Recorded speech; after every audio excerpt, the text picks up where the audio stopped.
우리가 인생을 살다 보면 예상치 못한 진퇴양난의 환경을 만날 때가 있습니다. 오늘 이 성경 본문의 말씀 가운데 제가 건너뛰었습니다마는 전반전에 나오는 내용은 여러분이 익히 아마도 아실 만한 그런 내용입니다. 이스라엘이 앞으로도 뒤로도 갈 수 없는 진퇴양난의 역경 가운데 놓여 있습니다. 바로 엘라 골짜기에서 일어난 일입니다.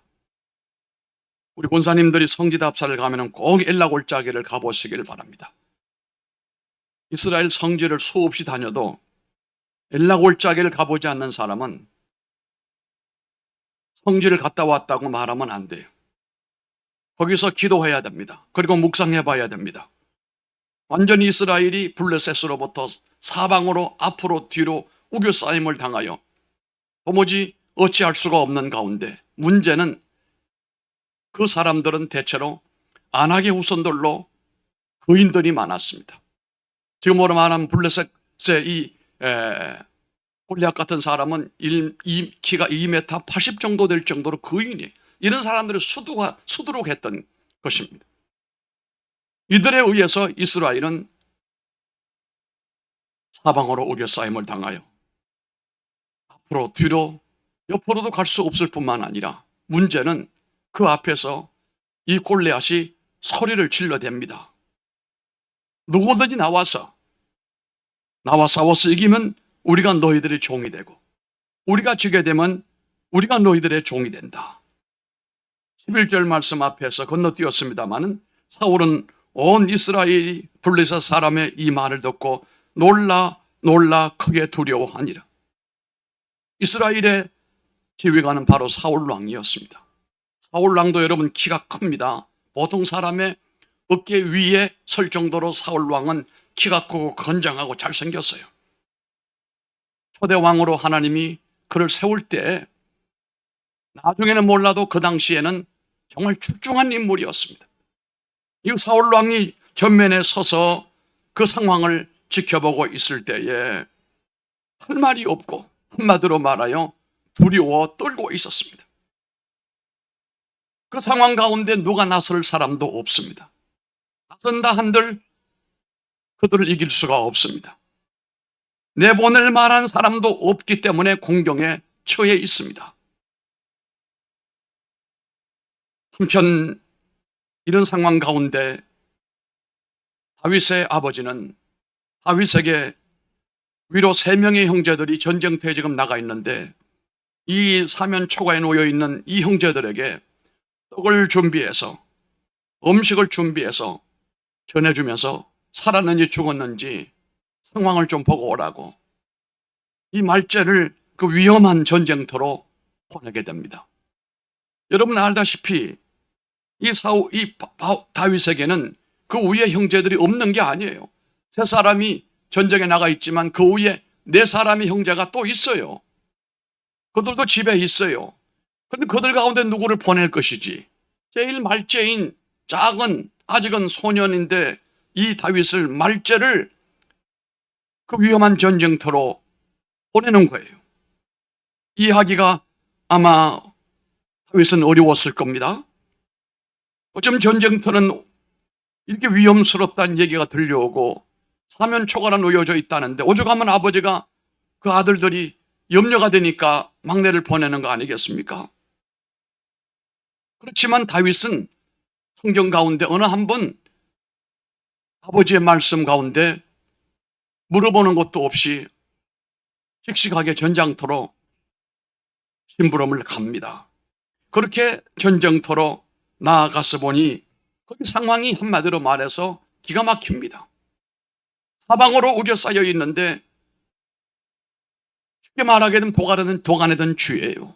그런데 그 앞에 커다란 장수 골리앗이 소리를 쳐대는데, 이스라엘 사람들은 자기 형으로부터 다 주눅이 들어가지고 벌벌 떨고 있단 말이에요. 오늘날에도 전쟁에 있어서 승패를 가늠하는 것은 최신식의 무기나 전략이 아니에요. 정신력이라고 하는 겁니다. 일당백을 감당할 만한 정신력이라 이 말이에요. 그래서 군인에도 보면은 정훈과라고 하는 과가 있어요. 군정부와 가장 가까운 부가 정원부예요.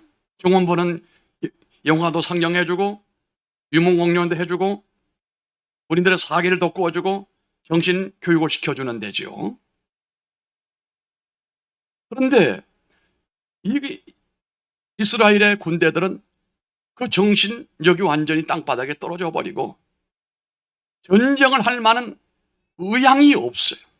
힘도 없고 능력도 없고 상황은 최악이고 남은 것은 이대로 가다 보면은 패하여 저들의 포로가 되어가고 나라가 망하는 것밖에는 다른 것이 없을 정도로 기세가 눌려있는 형국이었습니다. 사울 왕도 그 상황 가운데 어떤 지휘력을 발휘하지를 못한 무방비 상태였습니다. 모두가 이렇게 위기 상황에 놓여 있을 때에 여기에 보게 되면은 단 한 사람이 이 모든 상황 가운데서 그 상황을 인정하지 아니하고 그 상황을 정면 돌파하는 한 사람이 있는데 그 사람이 바로 하나님의 영에 이끌리는 다윗이라고 하는 소년이었습니다. 그 누구도 신앙의 힘을 지금 의지하면서 나가는 사람이 없었고 하나님을 생각하는 사람도 없었습니다. 원체 모든 기세가 눌리는 가운데 있기 때문에 그곳에서는 하나님이 설 자리가 없고 하나님의 믿음을 가진 자가 없었다는 겁니다. 어떤 뚜렷한 묘책이나 그 어떤 방법도 없이 모두가 공포에 둘러싸여 떨고 있는 그런 상황이었습니다. 책사도 소용없고 참모들도 소용이 없고 심지어 사울도 아무런 대책이 없었어요. 그래서 그냥 그곳에서 주저물러 앉아 있는 상황이었는데 이 엘라골짜기의 위기는 골리앗에서 오는 것도 있지만 더욱 심각한 것은 제가 말씀드린 대로 하나님을 의지하고 모든 전쟁에 나갔던 이스라엘이 그들 자신의 문제예요. 상대가 너무 센 것도 문제지만 그것보다 더 근본적인 문제는 자신들이 하나님 앞에서 이미 믿음을 잃어버리고 하나님에 대한 신앙을 완전히 잊어버린 상태단 말이에요. 그들이 누굽니까? 아브라함의 후손이요 이삭의 후손이요 야곱의 후손 아닙니까? 족장시대를 지나면서 하나님이 그들에게 어떻게 역사하셨는지 어떤 승리를 주셨는지 그들이 너무도 잘 알만한데 전혀 그것을 의식하는 사람이 없는 의식이 제로인 사람들이었습니다. 이스라엘을 하나님께서 기적같이 여기까지 인도하시고 먹이시고 입히시고 구름기둥 불기둥으로 인도하시는 그 하나님을 그들은 까마득히 잊어버리고 자신들의 힘과 상황을 인지하고 난 다음 절망 가운데 빠져버리고 말았습니다. 어떤 분이 자기 아버지를 참 좋아하셨는데 아버지가 돌아가셨어요. 3년이 세월이 지났어요. 그런데 장마가 끝나고 난 다음에 어느 날 생각이 떠오르기를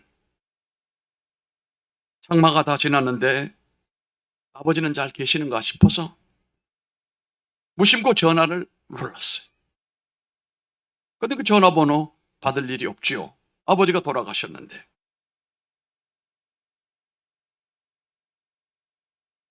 부모님이 돌아가셨다고 해서 완전히 잊혀지는 건 아닙니다. 시간이 많이 지났다고 해서 아버지가 세상을 완전히 사라진 건 아니에요. 나이가 들면 들수록 새록새록 생각나는 분이 계시는데 그런 분이 바로 세상 떠나신 부모님이라는 겁니다. 저는 우리 아버님이 찬송 가운데 내 영혼이 은총 입어 중한재짐 벗고 보니 이 찬송가를 참 많이 불렀어요. 몇 곡이 우리 부르는 가족창이 있었는데 우리 가족들이 함께 찬송을 부를 때 항상 이 찬송을 부르면서 울먹였던 그런 모습을 지금도 저는 생각을 해요. 지금도 그 찬송만 부르면 내 눈앞이 흐려지는 느낌이 들고 험난한 세월 살면서 제 아버지가 가장 좋아했던 찬송이기 때문에 그런 거지요. 시간이 가면 갈수록 더 생각이 나는 분이 계시는데 우리 부모님뿐만 아니라 하나님이에요. 하나님께로 점점 가까워지는 사람은 하나님이 자꾸 그리워져야 돼요. 이 세상은 점점 멀어지고 이별이 될지라도 하나님과 하나님의 나라는 내 마음속에든 꿈속에든 현실 가운데 점점 가까워지게 되기를 주님 이름으로 축원합니다. 나이가 들면 눈이 자꾸 시력이 떨어져요. 떨어져야 할 이유가 있습니다. 젊은 사람처럼 세상이 잘 보이고 환하게 보이고 뚜렷하게 보이게 되면 하나님을 의지하기가 어려워요.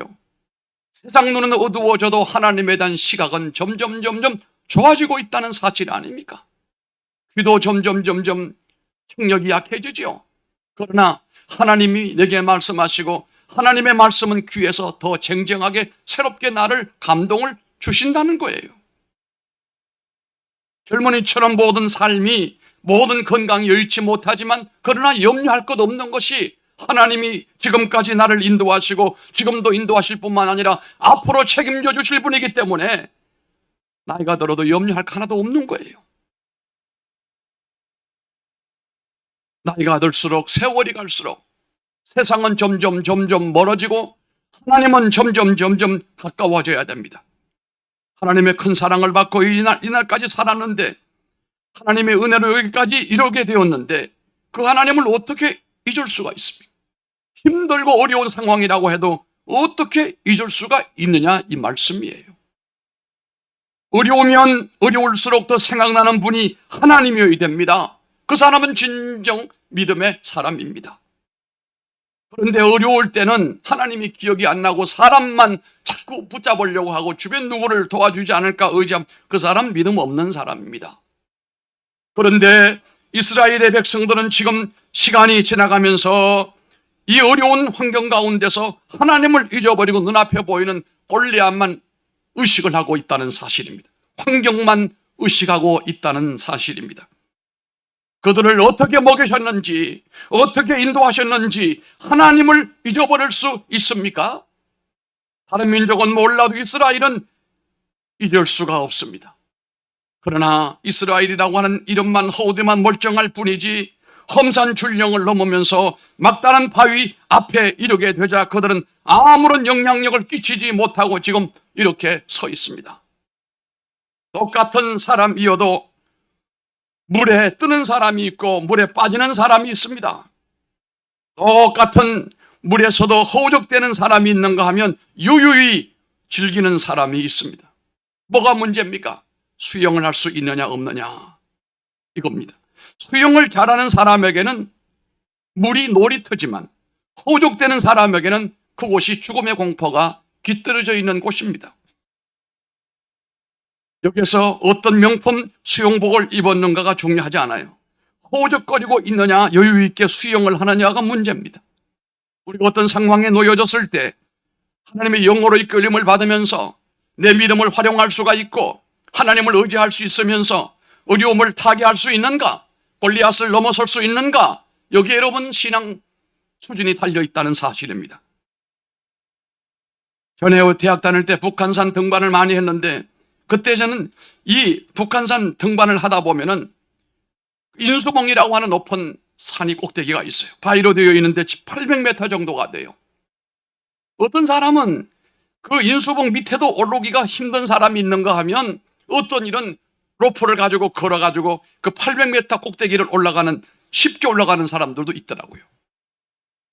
지금 이스라엘 백성들은 허우적거리고 있습니다. 수영을 하는 것이 아니라 어려운 상황 가운데서 허우적대고 있고 물에 빠져 죽기 직전에 그런 상태에 놓여져 있습니다.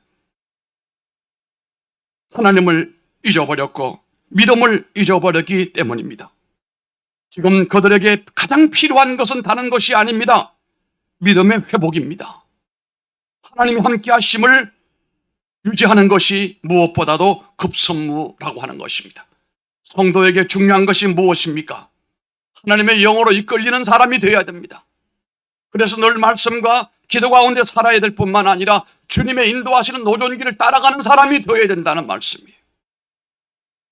하나님의 영으로 이끌리는 사람은 오늘 이 전쟁터에 눈을 닫고 봐도 보이지가 않는데 한 사람 우리 눈에 띄는 사람이 있습니다. 그 사람이 지금 다윗이라고 하는 사람입니다.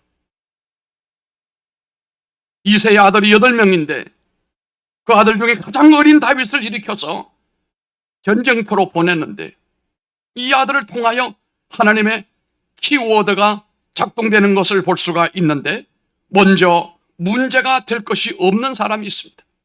어떤 난관과 어떤 어려움이 있어도 그것이 문제가 되지 않는 사람이 있단 말이에요. 그 사람이 다윗이었습니다. 죽음의 공포와 두려움에 사로잡혀 떨고 있는 헬라 골짜기에 있는 이스라엘의 수많은 군인들에게서 우리는 가슴을 흔드는 한 사람을 보게 되는데, 이 암담한 상황 가운데서 이런 소리를 번개처럼 우리 뇌리에 닿게 합니다. 이 할례 받지 않은 블레셋 사람이 누구기에 살아계시는 하나님의 군대를 모욕하느냐? 비록 약하고 망각의 늪에서 허우적거리고 있는 사람들이라 할지라도 하나님께서 붙들고 계시는 하나님의 군대라고 외치고 있는 이 모습을 보시길 바랍니다. 이들이 하나님의 군대예요. 사람의 군대, 골리앗의 군대가 아닙니다. 하나님의 군대입니다. 여러분, 교회는 하나님의 사람들입니다. 하나님의 용사들입니다. 하나님의 군대들임을 믿으시기를 바랍니다. 다윗의 이야기는 사울 왕에게 전달이 됩니다. 그 어린아이가 현장에 서서 골리앗에게 이렇게 큰 소리를 쳤다. 이 소리가 다윗의 소리가 사울 왕에게 들리니까 왕이 사울을 불렀습니다. 잘 알고 있는 처지지요. 33절의 말씀입니다. 다윗의 얘기 33절 한번 다 같이 한번 읽어보십시다. 33절입니다. 시작.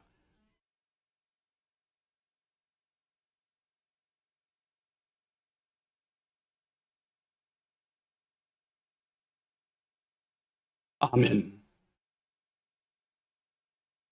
정확한 판단이고 분석입니다. 정확합니다. 이것이 사실입니다.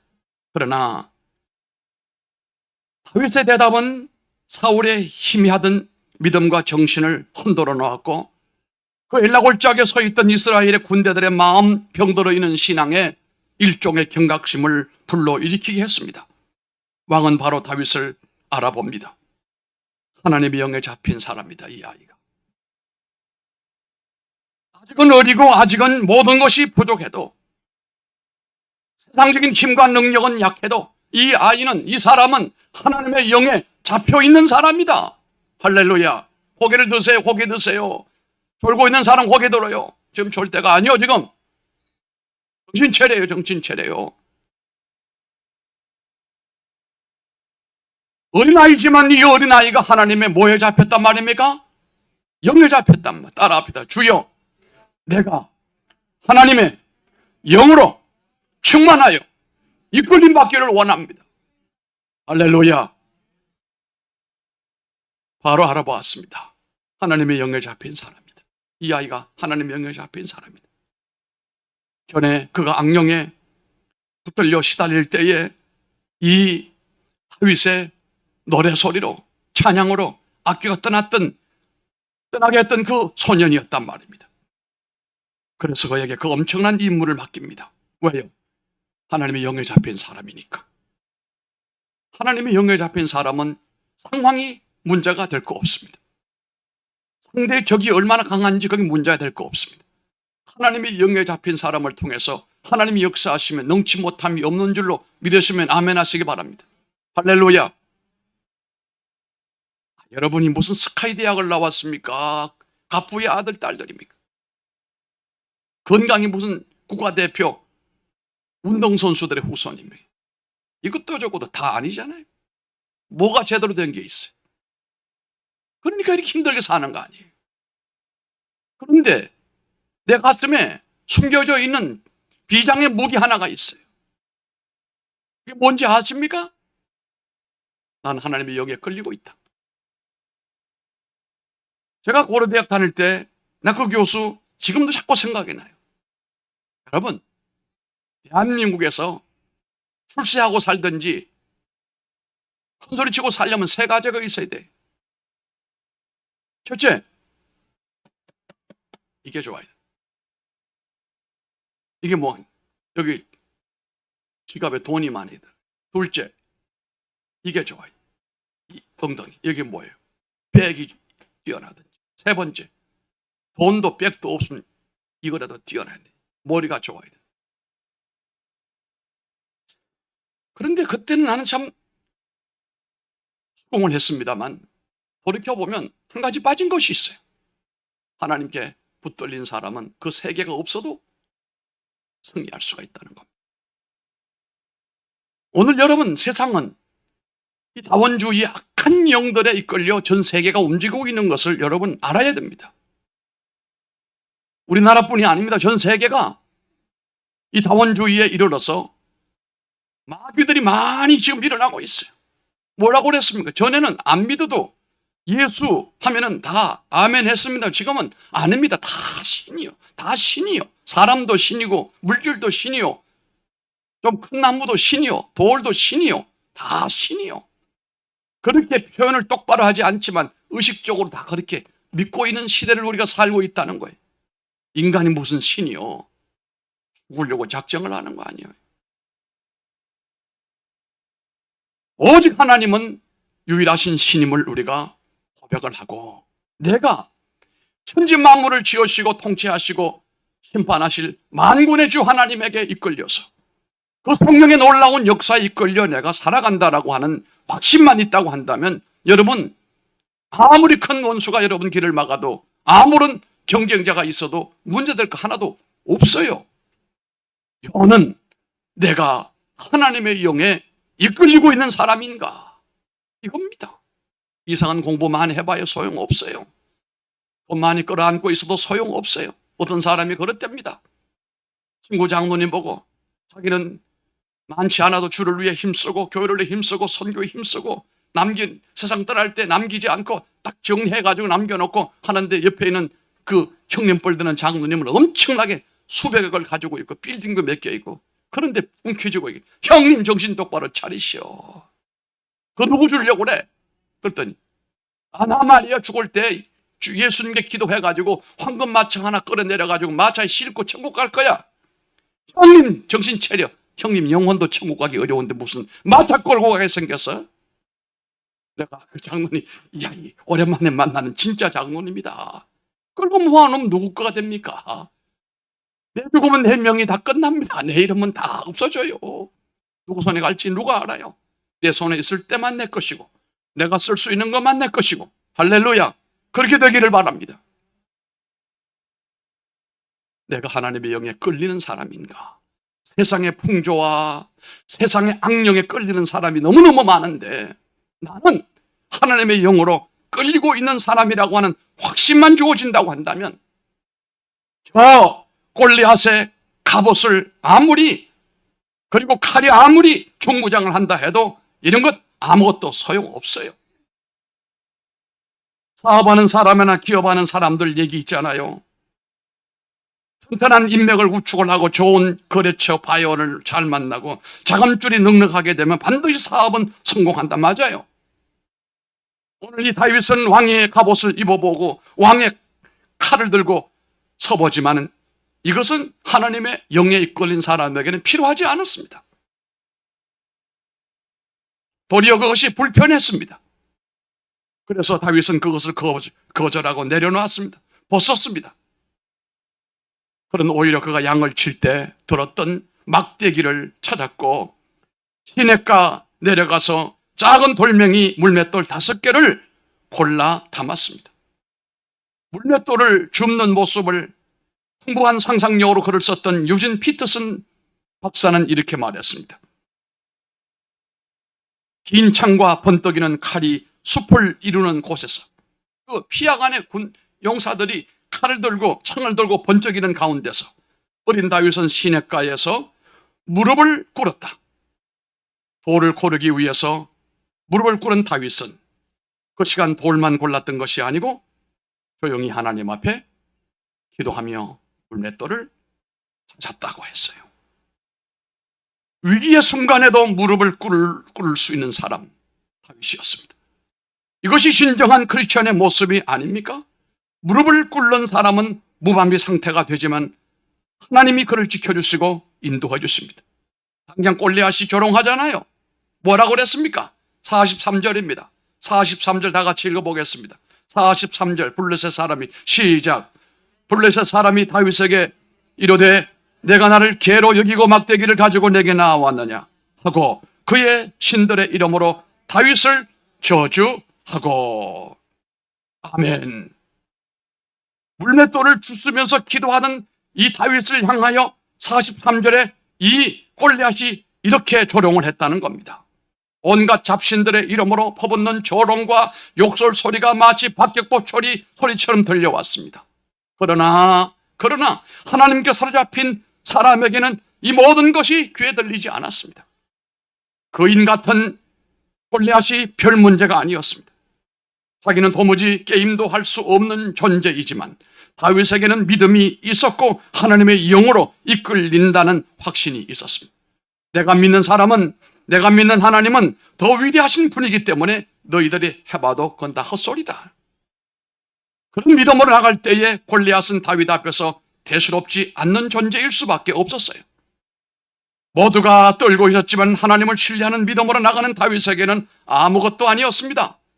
하나님의 임재를 강하게 느꼈던 그에게는 사자가 포효하는 듯이 들리는 그 소리가 별로 문제가 되지 않았습니다. 들려오는 하나님의 말씀이 더욱 강력했기 때문이었습니다. 하나님의 위대하심에 취하고 하나님의 임재에 취하고 찬양에 취해 있는 사람에게 그것은 대단한 일이 아닌 것입니다. 문제는 우리가 얼마나 하나님의 임재에 취하느냐, 얼마나 하나님의 영에 이끌려 가고 있는가, 이것이 문제입니다. 그 위험한 자리에서도 함께 계시는 하나님의 임재를 취하고 있으니 두려움의 골짜기는 찬송의 골짜기가 될 수밖에 없지 않습니까? 하나님의 임재에 사로잡혀 살기를 원하시기 바랍니다. 믿음을 가지고 다윗은 45절 말씀을 보면은 한번 읽어보겠습니다. 45절입니다. 다 같이 크게 읽어보겠습니다. 다윗이 블레셋 사람에게 이르되 너는 칼과 창과 단창으로 내게 나오나 오거니와 나는 만군의 여호와의 이름은 곧 내가 모욕하는 이스라엘 군대의 하나님의 이름으로 내게 나아가노라. 아멘. 또 여호와의 구원하심이 칼과 창에 있지 아니함을 이 무리에게 알게 하리라. 전쟁은 여호와께 속한 것인즉 그가 너희를 우리 손에 넘기시리라. 47절에 이렇게 큰 소리를 쳤습니다. 이것이 신앙 고백입니다. 이것이 영에 끌려있는 사람들이 하는 말입니다. 그런 형들이 이야기한 대로 혹이나 잘난 척하기 위해서 무모하게 앞장서서 이런 일을 하는 것이 아니었습니다. 영에 이끌린 사람이기 때문에 이렇게 담대했습니다. 하나님이 그 입을 통해 역사하신 겁니다. 생생거리며 날아간 물맷돌이 거인의 이마에 명중했습니다. 그날 가장 놀라운 사실을 경험한 사람은 바로 다윗 자신이었을 겁니다. 하나님의 임재, 하나님을 향한 믿음으로 걸어가는 곳에 하나님이 이렇게 도우시는구나. 엘라 골짜기가 완전히 파진치가 되었습니다마는 승리의 개가를 부르는 기적의 골짜기가 되었다. 그것을 믿고 나가는 것이 진짜 신앙임을 여러분 알기를 바랍니다. 이렇게 하나님의 거룩한 역사는 세워지고 하나님의 임재 안에 온전히 잠겨 있으면 거룩한 역사를 일으키게 되는 것입니다. 자신의 지식을 의지하지 아니하는 것, 하나님을 의지하고 나가는 사람이 되기를 바랍니다. 거기에 계시는 하나님께서 역사하시게 될 줄로 믿습니다. 오늘 우리가 하나님께 온전히 사로잡힐 수만 있다면 치열한 생존 경쟁의 현장에서도 엘라 골짜기의 하나님의 거룩한 역사를 여러분이 경험하게 될 것입니다. 전남 해남군의 한 시골에 믿음 좋은 소년이 가난한 집안에 태어나서 믿음 생활 열심히 하면서 신앙생활하며 늘 기도를 했습니다. 하나님, 이 땅끝에 이 마을에 살면서도 내가 이 나라에 으뜸되는 훌륭한 사람이 되고자 합니다. 하나님, 내게 은혜를 주시기를 원합니다. 꽤나 공부를 잘했습니다. 국민학교를 마치고 난 다음에 중학교를 가야 되는데 그 집의 상황이 중학교를 보낼 수 있는 처지가 못 됐습니다. 아버지가 아들을 불렀습니다. 얘야, 네가 원하지만 아버지가 너를 중학교 보낼 수가 없다. 경제력이 도무지 안 된다. 미안하다. 이 어린아이가 낙심하지 않았습니다. 늘 기도하는 바가 있었기 때문입니다. 하나님, 우리 아버지는 힘이 없어서 나를 중학교에 보내지 못한다고 하는데 하나님, 나를 공부할 수 있게 해주시기를 원합니다. 하나님, 공부할 수 있게 해주시기를 원합니다. 문제는 중학교 원서를 내야 되는데 시간은 점점 다가오는데 기회의 문은 열리지가 않았습니다. 그래서 그가 편지를 썼습니다. 하나님 전상서, 그리고 자기가 기도하던 그 꿈을 이제까지 기도하던 내용을 쭉 적어서 봉투에다가 밀봉을 해가지고 주소를 자기 주소를 적고 받는 주소에는 하나님 전상서, 기도하고 난 다음에 우체통에 집어넣었어요. 우체국 배달부가 편지를 배달하려고 하는데 이상한 편지예요. 하나님 전상서인데 어디 하나님이 계시는 줄도 모르겠고 누구에게 전해야 될 줄도 모르고, 그 교회 이준목 목사님이라고 하시는 기장 목사님이에요. 저도 이분을 본 적이 있어요. 이분이 심호하시는 교회로 이 배달부가 이 편지를 가지고 해남 읍교회에 왔는데 전달했습니다. 목사님도 생소한 일이지요. 하나님 전상서. 이게 뭘까? 뜯어봤더니 깨알같이 기도 제목이 쫙 찍혀있어요. 하나님. 내용은 그겁니다. 하나님, 나 공부할 수 있게 해주세요. 중학교 갈 수 있도록 해주세요. 이준목 목사님이 너무 감동이 돼가지고, 이야, 이렇게 기도를 하고 애를 쓰는데 이런 학생은 도와야 되지 않느냐. 그래서 이 목사님이 힘을 써서 이 교회가 꽤 큰 규모의 교회였어요. 중학교를 보내줬어요. 중학교 보낼 뿐만 아니라 중학교에 가서도 공부를 잘했습니다. 고등학교를 보냈습니다. 대학교를 보내줬습니다. 그리고 유학을 보내는데 스위스의 바젤 대학이라고 하는 명문 대학에 유학을 보냈어요. 거기서 신학을 전공했습니다. 마치고 돌아와서 한신대학의 조직신학 교수가 되었고, 그 다음에 거기에 한신대학 총장까지 역임을 했는데 그 이름이 오영석 박사예요. 오영석 박사. 지금도 이면 생존해 계세요. 하나님 길 열어주셨잖아요. 하나님이 함께 하신다라고 하는 임재의 신앙을 가지고 여러분 세상을 살아가면 능치 못함이 없는 줄로 믿습니다.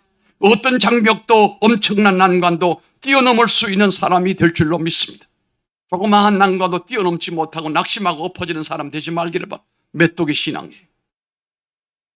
그 길은 험하고 위험한 길이고 바위를 타고 넘어야 할 길이라 할지라도, 그러나 하나님의 임재와 능력이 함께 하시는 사람에게는 그가 승리할 수밖에 없습니다. 하나님의 영광이 나타나게 됩니다. 그래서 여러분이 늘 항상 내가 하나님의 영에 이끌렸더니 주님께서 나를 높은 곳으로 이끌어 주셨다 고백하는 신앙이 되기를 바랍니다. 존귀하시는 아버지 하나님, 은혜와 사랑을 진심으로 감사드립니다. 오늘 우리는 엘라골짜기에서 사면 초과에 놓였을 뿐만 아니라 전쟁에 대한 의욕이 완전히 사라져버리고 패배의식에 가득 차 있던 왕과 모든 군인들을 보았습니다. 그런데 그 중에 한 사람, 어린아이, 소년이 그 적막강산의 골짜기에 하나님의 희망의 메시지를 전파하면서 상황을 역전시키는 상황을 오늘 우리가 보았습니다. 바로 그 사람이 하나님의 영에 이끌리는 사람이었습니다. 주여, 오늘 동산의 성도들이 세상 험하고 환경이 험하고 경쟁이 심하다고 하소연할 것이 아니라 하나님의 영에 이끌려 내가 승리해노라고 고백할 수 있는 하나님의 은혜를 주시기를 간절히 비옵고 심히 원합니다. 자신의 모든 것을 의지하지 말고 하나님의 능력을 의지하고 절대 신앙을 가지고 하나님께서 붙드시는 가운데 넘지 못할 난관이 없도록 해주시고 이기지 못할 대상이 없도록 만들어주시고, 그럼에도 불구하고 하나님이 하셨습니다. 겸손할 뿐만 아니라 하나님 앞에 큰 영광을 돌리는 존귀한 성도가 되게 하여 주옵소서. 예수님 이름으로 기도하옵나이다. 아멘.